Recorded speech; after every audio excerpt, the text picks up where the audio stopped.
Engineer Mohammad Ali Mirza पर तौहीन मजहब के इल्जाम में 295C की FIR काट दी गई है।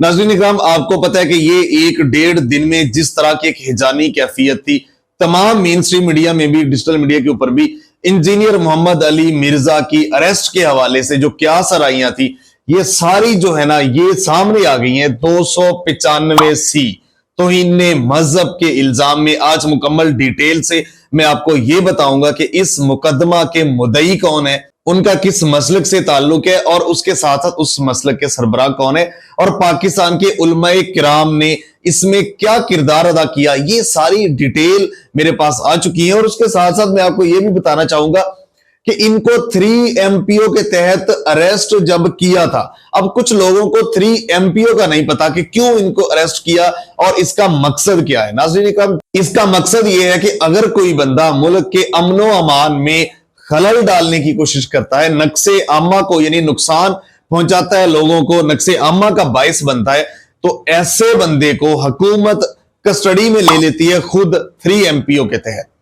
यानी मुल्क के अंदर किसी भी उसकी जुबान की वजह से, किसी भी उसकी हरकतों की वजह से अगर कोई खलल पैदा होता है, लोगों में अफरा तफरी है, जानी कैफियत, और वो मुआशरे के अमन के लिए एक रुकावट जब बनता है, तो उसको अरेस्ट किया जाता है 3 MPO के तहत और उसके बाद इसको 3 माह के लिए कैद में रखा जा सकता है और उसके बाद 6 माह तक भी रखा जा सकता है, लेकिन अदालत की सवाबदीद अदालत को बता के।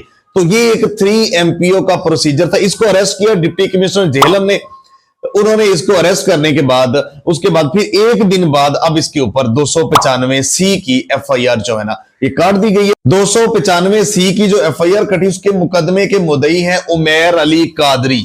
इनका आलमी तंजीम अहले सुन्नत से ताल्लुक है और आलमी तंजीम अहले सुन्नत के सरबराह रह चुके हैं पीर अफजल कादरी।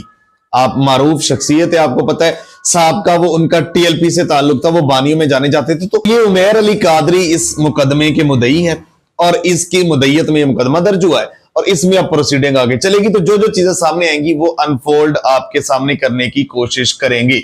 और मैं आपको यहां पे ये भी बता दूं कि जब इसके खिलाफ FIR कट चुकी है, मुकदमे का आगाज हो चुका है, हमें पहले भी कानून को हाथ में नहीं लेना चाहिए, लेकिन अब तो इसके खिलाफ जब कार्रवाई का आगाज हो चुका है तो ये एक जुडिशियल मैटर है, एक थाने के अंदर वो अरेस्ट है, तो अब कानून को हाथ में लेने की किसी को भी इजाजत नहीं है। मुल्क में अफरा तफरी ना फैलाए। अगर ये 3 MPO पे अरेस्ट है तो आप भी अफरा तफरी करेंगे तो उधर जाएंगे।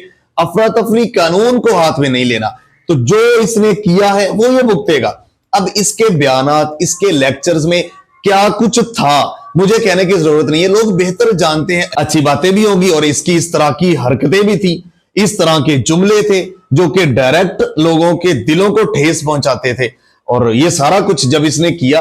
अब यहां पे ना एक चीज और यहां पे अहमियत की हामिल है कि अगर आप पब्लिक स्पीकर हैं, आप आलिम दीन हैं, अगर आप मुआशरे की इस्लाह के लिए जो कि इस्लामी स्कॉलर हैं, अगर आप दुनिया में मिलियंस में लोग आपको देखते हैं, तो आपको अपनी जुबान में मिठास लानी होगी।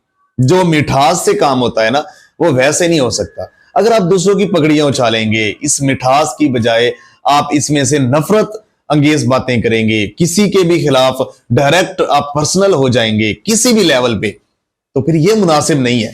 अब इस केस के हवाले से, इसकी गिरफ्तारी और FIR के हवाले से मजीद बहस की जरूरत नहीं है। ये एक जुडिशियल मैटर हो गया है थाने के अंदर।